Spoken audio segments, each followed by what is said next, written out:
Hi, and welcome to the Scenic Route podcast. This is the show for building a successful and sustainable business on your terms. My name is Jen, and I'm a rebranding sociologist with a soft spot for rhubarb pie. Each week, I'll strive to expand your branding, business expertise, and mindset capacity. I'm so excited you're here, and now let's get into today's episode.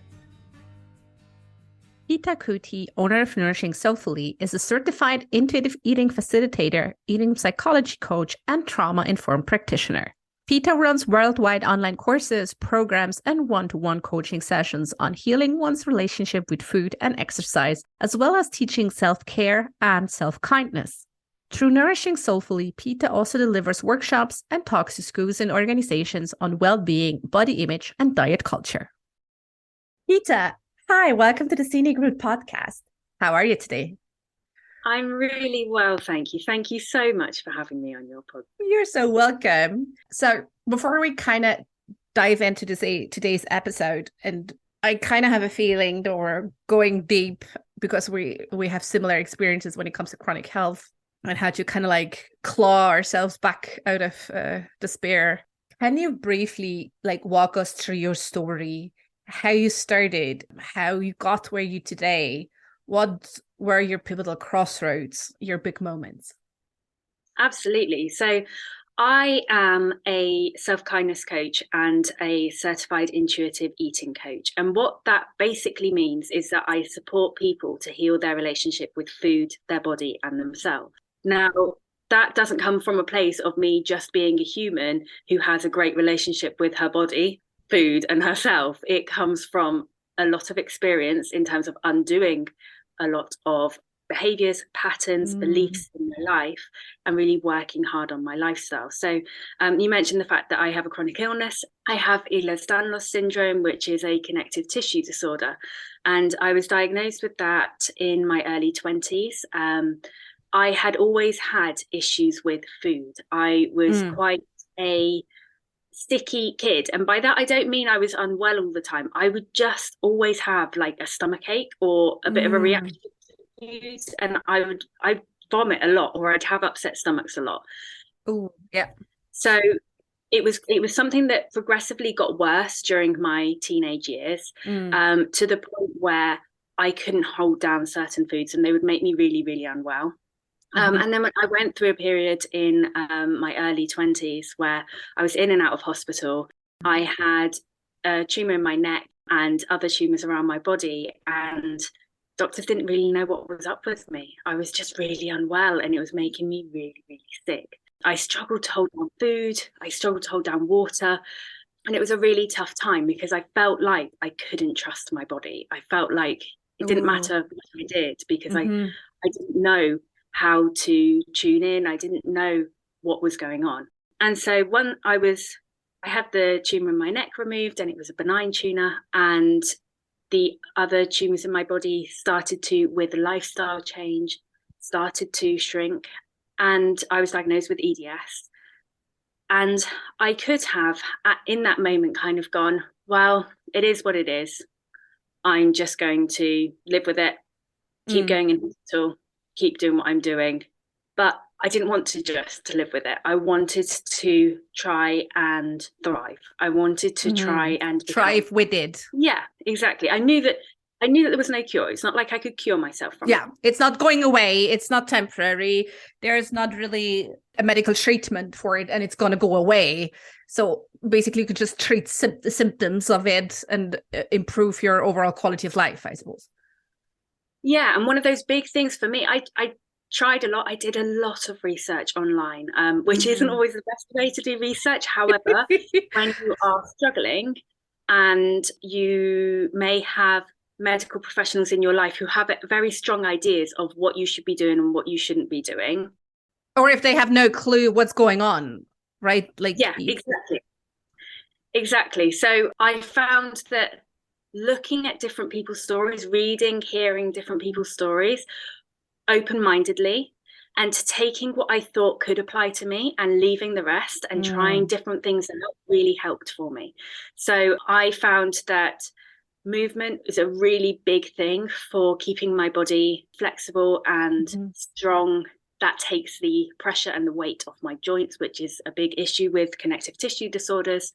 And I found that following a certain way of eating, which isn't a diet, so I was very much, for a very long time, kind of not obsessed with dieting, but I was really into it. Like, it really motivated me. It excited me. The idea that you could have a diet and you could change the way that you looked, it was exciting.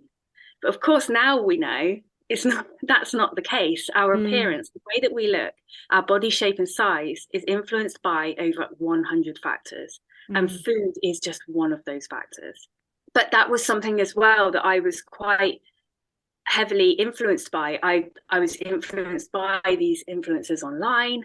Yeah, I mean, I think we all are to a good degree, right? Like, I mean, I just suppose we're about the same age, so we grew up with like the very like heroine chic skinny models in the 90s, or I don't know, late 90s, early 2000s. That was just kind of like the type of how you were supposed to look, and there wasn't as much diversity in any sense of gender, race, body type that it's now. Still a long way to go, but it has improved since like when I was a teenager, for sure. So there was just like Kate Moss on the covers. And I'm like, oh, okay, I do not look anything like her at all.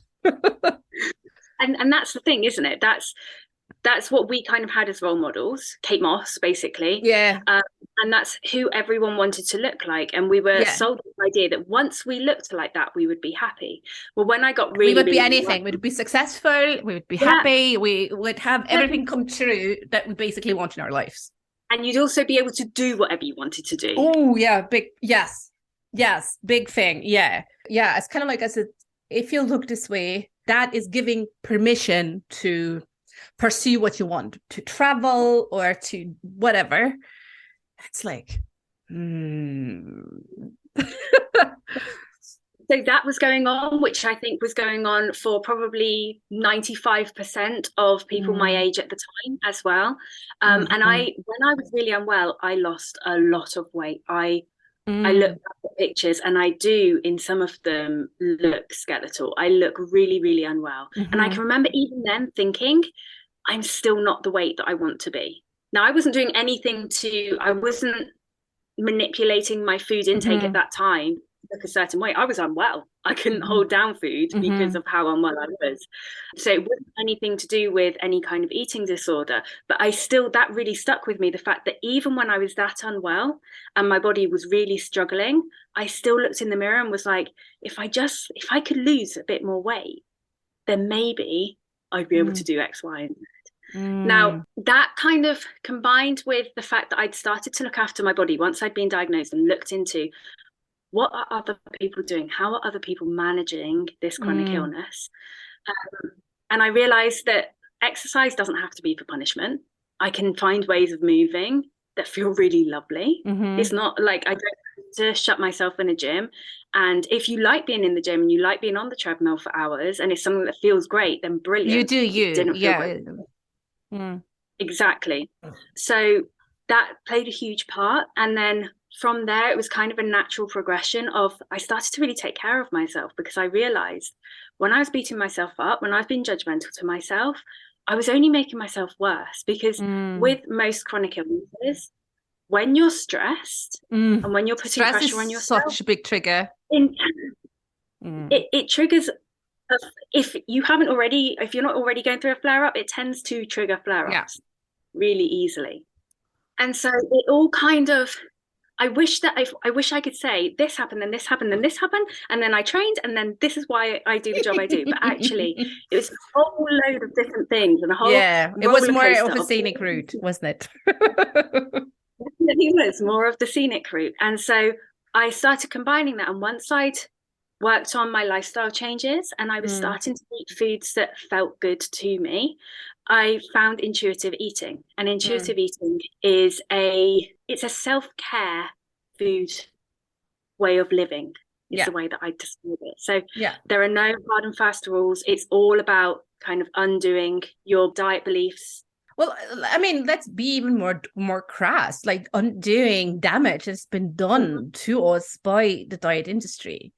Yeah. Right. By like, hey, a bowl of Kellogg Special K is like a full nutritionist breakfast. Shit. I'm like, no, it's not. So it's all about undoing that and then healing your relationship with food and learning to tune into your hunger and your fullness without an app telling you when to eat or when to stop kind of eating. like going back to when we were children, you know, like you were born, like children are, every child is born with an innate sense of, I am feeling hungry or I'm feeling full. And then we have parents with their own projections, society who comes in and just messes with that, you know, things like, oh, I don't know, finish up your plate. Oh, right? Or with the very best will in the world, with the very best intentions. All parents they're not, it's not malicious, but it's kind of like, I mean, yeah, I also do not want to waste food. It's terrible to waste food. But at the same time, I'm not telling my kid you have to eat up the plate. At the same time, we're not restricting foods or like sweets, because the more we restrict foods, the more we're like, oh, we're putting them on a pedestal and saying like, oh, this is something special, candy. It's so high up. We're only having it, I don't know, once a year. And of course, you as a child go like, candy. Yeah. So we're trying to normalize all food groups and being more mindful about already be like, you know, you actually know best what you put in your body because you live with the consequences of how it feels, how it makes you feel. Absolutely. And that was one of the big things as well. I have allergies and I have food intolerances. Same. I mean, I live with celiac disease, and still, yeah, you can do the intuitive eating. It's just adding another layer of it's just really not well for your body. Exactly. But I think that can help someone. If someone does have a food intolerance or an allergy, it can help them to better learn how to tune into their body, because they've already got really strong signals that their body is sending them when something doesn't feel good. And that, looking back at my teenage years, my early 20s, that was what was causing me to be unwell much of the time, were food allergies and intolerances, which hadn't been diagnosed. Yeah. And so, as well as obviously a huge flare up of EDS made me very, very unwell, but couple it, like put it all on top of each other. Yeah, it's kind of it stacks up, right? Like there's a little stack of like, oh, okay, I've eaten that food, I'm not feeling so well. And then it's just adding up until it's just too much. And your body's like, nope. And then what I learned to do was, over the years, I learned to start tuning into, I can feel a flare up coming. Okay, what do I do? What works? And so I would start keeping a record of things that I would try if I felt a flare up coming. And sometimes it would just come, and I would be really unwell. But sometimes I'd be able to kind of bring myself back from the edge, because I'd start feeling those initial feelings, and I wouldn't get to that point where I'd have a flare up. And now, after over a decade of practicing this stuff and recording it, I'm really good at noticing when my body is close to getting to a point where I could trigger a flare up, and I pull everything right back, and I do everything that I need to do to hopefully stop it from happening. So for me, it's about only prioritizing the most important stuff. It's about getting as much sleep as possible. It's about going for a really gentle walk every day, drinking plenty of water, staying as calm as possible, journaling if I'm stressing out, to get everything out of my head onto paper. Kind of like really calm the nervous system, calm the body, and like absolutely. Slowing down. Gentle stretching, not even yoga, just gentle stretching. And I'd say 80% of the time I can pull myself back from having a flare up. And if I do end up having a flare up, it's never as bad as it used to be. I used to go through months and months of flare up, and now it might be a couple of weeks, and then I'll be over it and I'll be taking care of myself. So that's amazing. All of this stuff, when I learned all of this stuff and I learned how to take care of my body, I then desperately wanted to share it with others, because it truly changed my life. It changed the way I thought about myself, and it changed the way that I lived my life. So I wanted to share it with others. Yeah, I mean, I had this conversation with another coach recently, and also with one of my therapists at one time or several times. Like it's not a prerequisite to have a coach or a therapist that has like a similar journey to yours, but I feel it's just incredibly helpful, because most of the time people like you and I, we've gone through an extensive medical history that usually starts with, oh yeah, you're fine. Just, I don't know, eat less, move more, do more yoga, do more meditation, and having kind of like really fight for like, no, I'm actually feeling unwell and it's not cured by doing more yoga. I feel it always helps if you can establish kind of like, it's almost kind of like you always already have like one trust coin in your trust piggy bank. Yeah. I had a lot of antibiotics thrown at me whenever I was unwell. That was kind of my doctor's number one thing was just take these and you'll be fine. And obviously, if you don't need antibiotics, that really doesn't help your system. No, it actually messes up your system. Like, yeah. But yeah. They're fantastic if you need them. Amazing. They are of course. brilliant. I mean, we're absolutely 100% for science and medicine and everything. But if your body is not fighting something off, just throwing antibiotics at it will not gonna do much. Yeah. So I feel it's so amazing that you're kind of like through keeping track and really tuning in and noticing that you're kind of like, oh, okay, I sort of can predict when a flare-up's coming. I mean, I'm nowhere near that stage. I've only been diagnosed like 1.5 years ago. So I'm still like piecing together puzzles. So that's amazing. And what really stood out to me, what you said is like that, oh, I just started doing different things and trying what worked.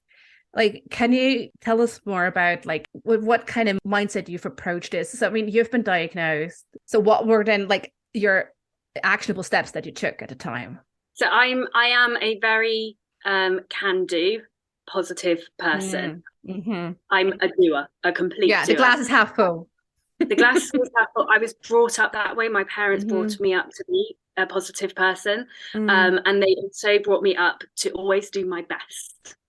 And that, when you're brought up to do your best, that's a brilliant thing, because there was no emphasis on achieving the best. It was about me putting in effort. That was all that mattered to me. Yeah. So whenever they got like my grades home from school, they never looked at what I got, my grades. They looked at the effort part. And as long as the effort was high, they were so proud of me. They were delighted. I mean, they were proud of me all the time, but they were delighted with me. And they were like, you're doing your best. Oh, that's amazing. Yes, exactly. It's about doing what is possible for you at the time, in the situation, in the season you're in. Yeah. Anything else is just placing unachievably high expectations on yourself, which just gonna turn sour. Exactly. So what I did was I had that backing from my family of just do your best. Yeah. And so I started to look at different forms of movement. I'd been doing yoga since the age of 15, 16. That's always been a go-to for me. It's always been a constant in my life. But then other things like looking into learning how to row, because that was it's not high impact. So I'm sat, as long as I'm doing that properly, there's only certain movements that you're going to do. So you're not going to be harming that connective tissue as much. In January of this year, I had a car accident, so I can't row anymore because I injured my back. But that was a great one for a form of movement. I started looking at different morning routines, different evening routines. What were people doing to look after themselves? How were people properly looking after themselves? Yeah. Not this idea of lighting a candle, running a bubble bath, which is lovely to like chill you out before bed. But what were they doing?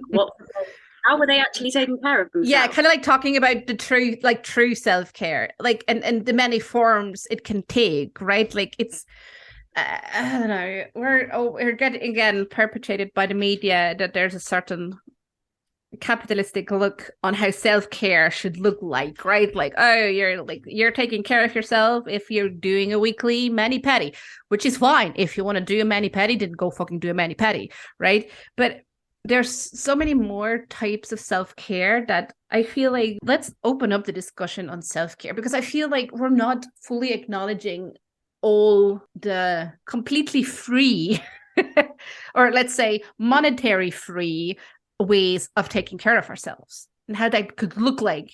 So the biggest one, sleep. Like it is. Oh yeah. It is the miracle worker, and it's sleep. Financially free, napping. For everyone. Having a nap, getting a good night's sleep, Like that's one of the things that whenever I work with someone, I always say, and we've spoken about this before, there is no golden bullet to health. There's nothing that I can say, do this and it will fix everything. Yeah. But sleep, if you can get good quality sleep every night, it's not going to fix everything, but it's going to make you feel a hell of a lot better. You're going to be able to think clearly. You're going to be able to tune in better. You're going to be able to. Yeah, you're more balanced. You're not snapping at your kids so easily. It just and ripples. It also gives your body time to repair, and your mind time to process. Yeah. Oh, yeah. So that's a huge one, I would say. And that was a big one that I really started to prioritize, was sleep and naps. And then eating foods that sustained my energy levels was another huge thing. So not being hungry all the time, not thinking about food all the time, eating substantial meals that sustained my energy levels, that meant that I had more energy to be moving around all the time, to think stuff, to use. So actually also like really dissecting what this looks like for you. Like, does it mean more protein, I suppose, or does it mean, I don't know, what kind of foods make you feel better and what kind of foods make you feel kind of like sluggish? Yeah, so that's going to depend. Obviously, for many of us, we are going to have similar ones. But for each person, there are going to be certain things that make you feel really good, that are really satisfying, because food satisfaction is really important as well. When we enjoy food, we absorb more of the nutrients from that food. Oh, I didn't know that. Yeah, so there's been some great... That's interesting, which makes sense, but... Oh, wow. So if we're going to be over the top, if I'm like, I hate Brussels sprouts, but I eat them by the pound. They're good for me. Because they're good for me. Everyone told me I should eat Brussels sprouts, but I fucking hate to do so. Your body actually takes on less nutrients than if you would just say, I love Brussels sprouts. I do, but that for the purpose of this conversation. Yeah, we can't kid our body. So say, for example... Yeah, the body keeps the score always, doesn't it? Absolutely. So if we don't like Brussels sprouts... So I don't like Brussels sprouts. I cannot stand Brussels sprouts. So I don't eat them. I don't eat them because I don't. That's fair. Them. Like, yeah, there are plenty of other nutritious vegetables out there. Absolutely. But what I could say is, well, to be honest, my body's not going to absorb as many nutrients from these Brussels sprouts. I cannot tell you how much I love crispy kale. I adore kale. Yeah. Massage with olive oil and some salt and pepper. Oh, that is delicious, though. Yeah. Now, my body, because I love it, my body's going to absorb more nutrients from that. Oh, that is so interesting. Yeah. Which makes sense, right? Like the mindset behind it is if you can do the same action, just completely different depending on how you approach it. Yeah, absolutely. Yeah. We've got that side of things. So we've got the side of food satisfaction, eating foods that we really enjoy. And then eating foods that sustain our energy levels. So for each person, that's going to look different, and it will be different on different days as well. But even, for example, breakfast. I know if I have 2 pieces of toast for breakfast, as an example, that I will be hungry an hour and a half later. Yeah. It does not fast carbs, good. Poof. Yeah. But if I team that with a boiled egg or a poached egg, I'm good for 2.5 hours until I need a snack. Yeah. Or if I have a smoothie and I make sure there's oats in there and nuts in there. Yeah, or nut butter, or just to give an extra cream. Or I really like nut butter to put in smoothies. So yeah, it's just you stay fuller longer. Yeah. Again, that's also about that healing your relationship with foods. It's about giving yourself full permission to try these different pairings. What satisfies me? What keeps me fuller for longer? What makes me feel really good? And what tastes really good? Really important. So we know, like, for example, I know my body, absolutely, that kind of food that we label as fast food, it really dislikes it. It may taste really nice in the moment, but it makes my body feel really bloated, really heavy. I tend to get quite gassy. I feel quite sick. The next day I feel awful. You almost feel like sweaty. I do almost feel like sweaty. Like I feel like there's grease coming out my pores or something. I don't know. I just feel icky. So when I work with clients, I'm not saying eat this, eat this, eat this. This is good, this is bad. Within intuitive eating as well, we don't label foods as good or bad or healthy or unhealthy because it creates restriction, and restriction always leads to binging. At some point, we'll go, oh, I'm just going to have the bad food and I'll deal with it later. Yeah. But what I do do is I work with clients to look at what foods make you feel good and what foods make you feel bad.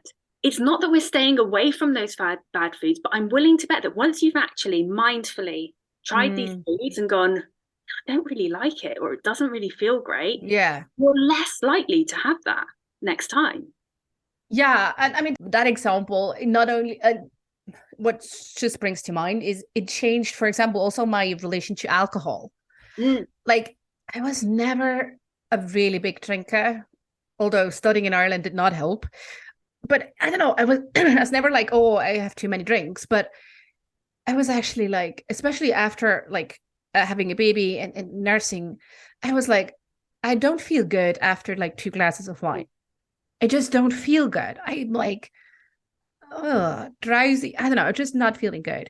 So I like, okay, I can have a glass of wine if I really want to with dinner and still feel fine. Yeah.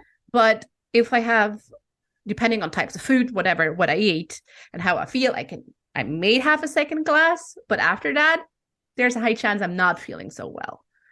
That's what it's all about. It's about tuning in and noticing.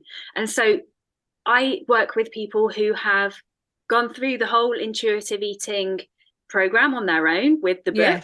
And they come to me and they're like, I've got a few things I want to iron out. Can you coach me around? What is the book? Can you tell me what's the Bible? Yeah. So there are 3 books. They're all called the Intuitive Eating Book. There's a textbook, a workbook, and a journal. Oh, yeah. And all 3 are by Evelyn Tribole and Elise Resch. And I trained with Evelyn Tribole. Oh, wow. Yeah. They're incredible. They are brilliant books. And they're very much, like I said before, it's a very gentle approach to eating and healing your relationship with food. Because that's the point, right? Like, I mean, I'm a living example. If shaming people for foods they eat would work, I would be fucking skinny as a rake.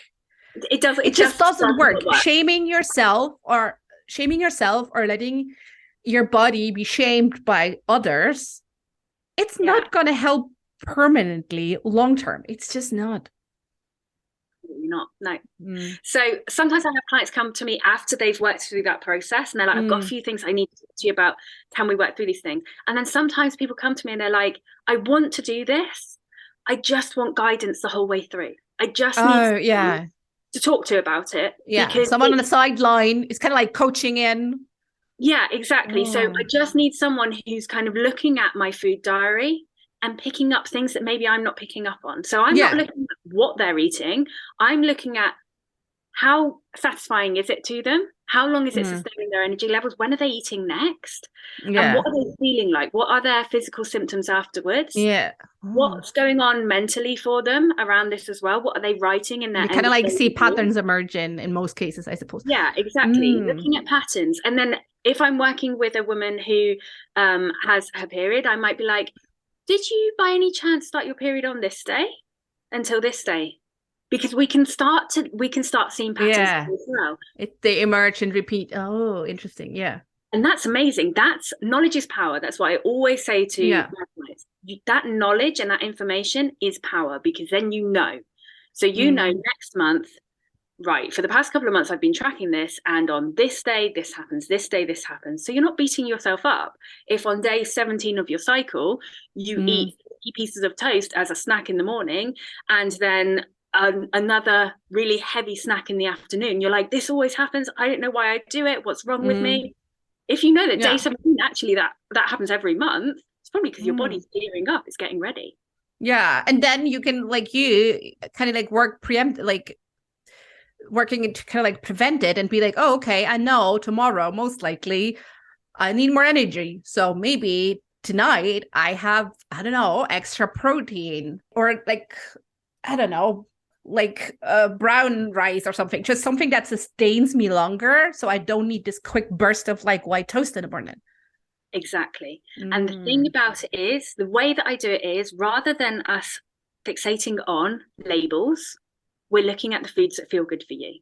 So we're looking at meals where maybe brown rice and a curry sustains your energy levels for longer. Now, we know scientifically, when we look at nutrition, we know that brown rice is going to sustain energy levels and keep us fuller for longer than white rice. Yes. But if I'm saying that to a client, then they're going to fixate on that information rather than how it's feeling in their body. What we don't, that's what so I'm they're like, oh, trying okay, to science do. tells me brown rice is better than white rice, so I'm going to eat brown rice because science said so. Yeah. Okay, so you've got to be very careful with what type of information is needed at the touch point the client's at. Yeah, exactly. Because it's really easy. We've grown up within diet culture where we fixate, we're told that this is a superfood, and suddenly everyone's rushing out to buy it. We're told that this is, and we eat all of it. So it's really important, I think, that when it comes to your relationship with food, knowing the foods that feel good for you, the likelihood is they're going to tally up really similar to everyone else. And then we can look in the background. If you wanted to, you could look at the background of why. Why does this make me feel stronger? Why does it keep me fuller for longer? Why do I feel great when I eat this way and not eat this way? But none of that actually matters to your human experience. What matters is that you're eating foods that feel good for you. And your explanation is because it just feels right. Because you start to learn what feels right and what doesn't feel right. And it's a bit, I used to teach English. I lived in Barcelona for 19 years and I taught English. And I used a way of teaching that didn't focus on grammar. And within Spain, in terms of foreign language English teaching, there's a huge focus on grammar and grammatical structure and why. And so I went away from it. Or more like conversation-based approach. It was all about conversation. It was all about what sounds right. And so I'd say to them, why do you say it like that? And they'd say, it just sounded right. Perfect. They don't need to when they're in a business meeting or when they're presenting or when they're closing a huge deal. They don't need to know why something is said the way it is said. They just need to have confidence that it sounds right. They don't need to explain it. Just like with food, like your everyday person isn't a dietitian. They don't need to know in-depth information about nutrition.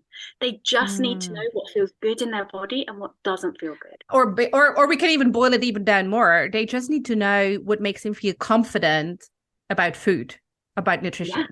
Oh, let's open up the conversation, because this is also super highly relevant to business, and high chance everyone listening in is self-employed or thinking of starting their own business. And I see so many similarities, right? When you start your business, most likely what happens is I see my clients, the first thing what they do is kind of like, oh, okay, I need to have knowledge. I need to know how to build an email list, how to build a freebie, how to build a website, how to So you sponge up all this information, which is great. Nothing wrong about that. But you tend to lose, well, what do I actually want to do? Like, is it actually fun for me to build an email list? Do I actually want to be on TikTok? Do you actually want to right? So again, like really being critical of how much information you're actually Googling before you're disrupting whatever it is you actually want. And the same goes if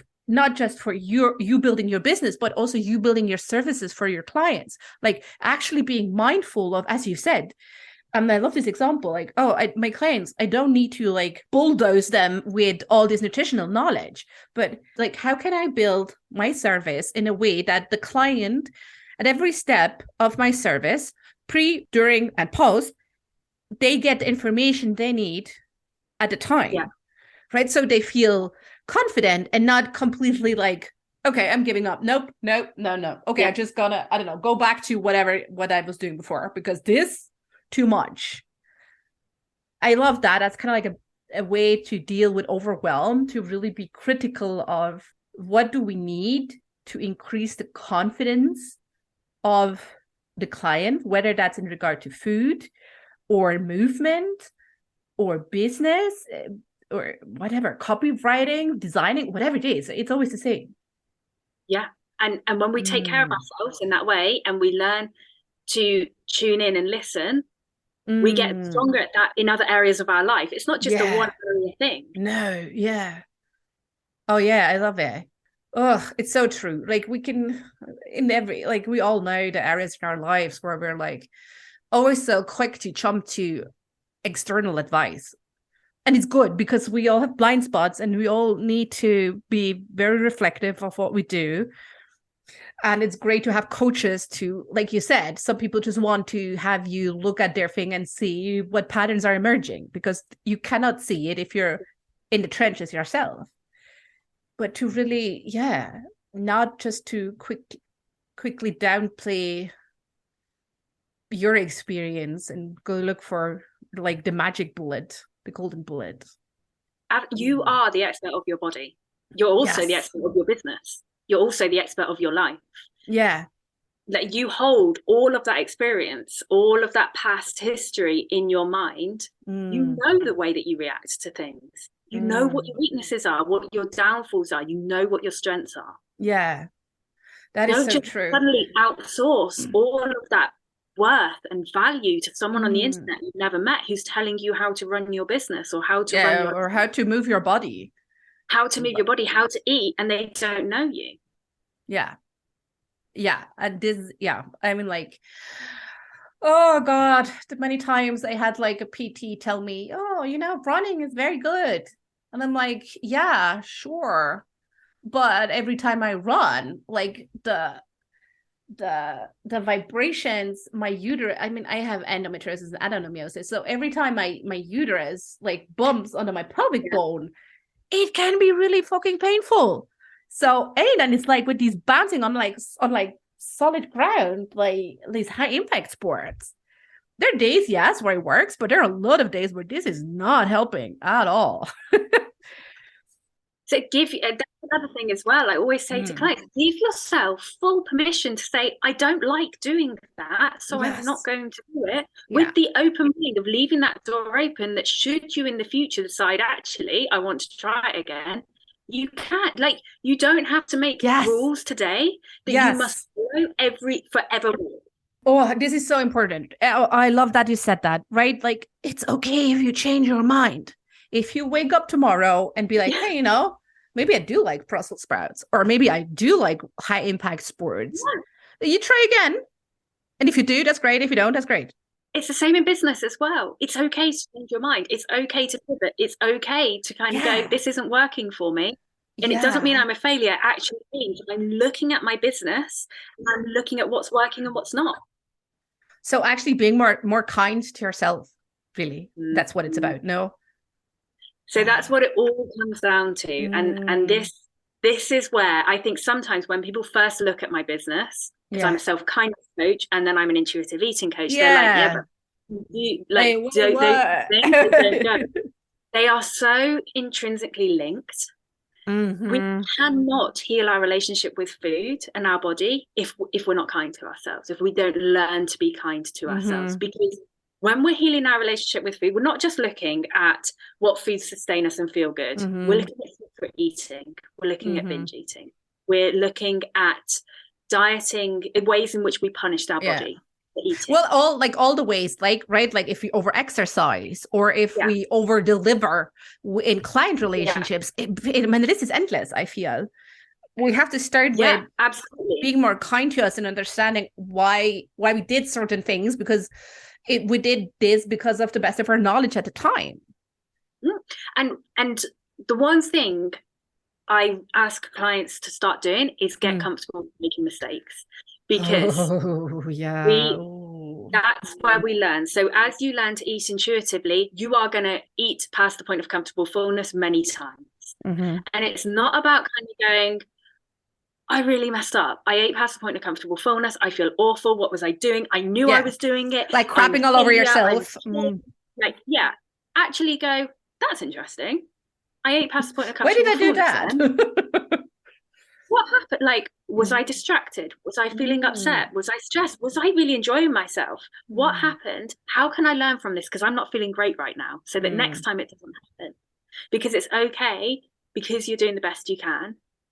And I'm going to keep showing up for myself. I'm not just going to go, I made this mistake, so I obviously can't do it forevermore. It's all about continually showing up for yourself. Always, every day, every moment of every day. Oh, I love this. Oh, Peta, this is such, this is so powerful and such a brilliant reminder, especially every time you're feeling stressed or that the expectations that you have towards yourself or that others placed in you are too high, to really be mindful of that. Oh, thank you so much for sharing that. So it goes together. It all goes together. Yeah, it's kindness. linked. Yeah. It's linked within everything. If our businesses are only ever going to benefit if we're kind to ourselves, there's not going to be some kind of negative toll. Shaming and shame, guilt, getting frustrated, overworking, over delivering. They're not going to have a positive effect on our business. Being kind to ourselves, prioritizing our self-care, prioritizing rest, not giving ourselves a hard time when we make mistakes, but learning from it. Those are all things that our business or businesses are going to grow from. Yeah. They're going to be better from, and people are going to want to work with us because that invites people in. Yeah, absolutely. It's a whole different energy of showing up, while as you're shaming yourself into whatever it is you're doing. I love this. Hey, Peta, thank you so much for showing us how we can nourish our lives soulfully. To kind of end this conversation, I have two more questions. One is, where can people find you online, where you hang out, so people can get in touch? So my website is nourishingsoulfully.com. I am usually on Instagram, which is at Nourishing Soulfully. I share a lot of my cats on there. Yes. And I try to share non-triggering, gentle content that is valuable on there. That's really important to me, that anything I put out in the world is really valuable and something can be taken from it. And then I've got a blog on the website. I've got a Substack where I post regular information on nourishing your life soulfully. I've got a couple of podcasts too, and I'm also on TikTok and Twitter, but not so much. Okay. Well, we've got to connect. Then let's connect on TikTok, because that's my current experiment, TikTok, to kind of see where this is. I love it as a user. Yeah, I really have grown fond of it, I must say. It's quite fun, I must say. It's quite fun. Yeah, absolutely. And my last question is always, because I'm always interested, what book are you currently reading? So where is it? I've just started a new one. Ooh. Here it is, The Divided Self. Oh, the cover looks amazing. I love it. Yeah, so I can't tell you much about it yet because I've only just started it, but I'm very into anything to do with the mind, psychology, our behavior, the way we think, the way we do, about ourselves, self-compassion. So I'm continually reading about all of this stuff, which I hope makes me a better coach, because I can kind of draw. Well, everything, all your experience will make you a better coach. For sure, right? All the books too. I mean, as you've said during our conversation, right? To pick what resonates with you and leave the rest. Drop the rest. Yeah. Thank you so much, Peta, for having this conversation with me on the Scenic Route podcast. Thank you so much for having me on the Scenic Route podcast. It has been an absolute pleasure. It was. Thank you. Thank you so much for listening to the Scenic Route podcast. I hope you've enjoyed today's episode and that you can take something from it that feels right to you. I'd be so grateful if you could share the Scenic Route podcast. As always, you can head over to scenicroutepodcast.com to check out all links and resources from today's episode. Oh, and while you're there, don't forget to download my free email course, Intuitive Branding Invitation, to teach you how you can successfully tune into your own brand frequency and rediscover your brand's unique gifts, strengths, and talents. So thanks again. Talk soon.